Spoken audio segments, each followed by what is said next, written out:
تنهرهما وقل لهما قولا كريما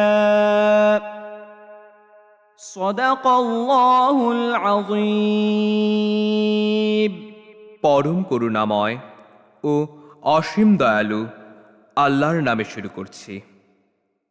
মহান আল্লাহ আদেশ করেছেন যে তাকে ছাড়া অন্য কারো ইবাদত করো না এবং পিতা মাতার সাথে উত্তম আচরণ করো।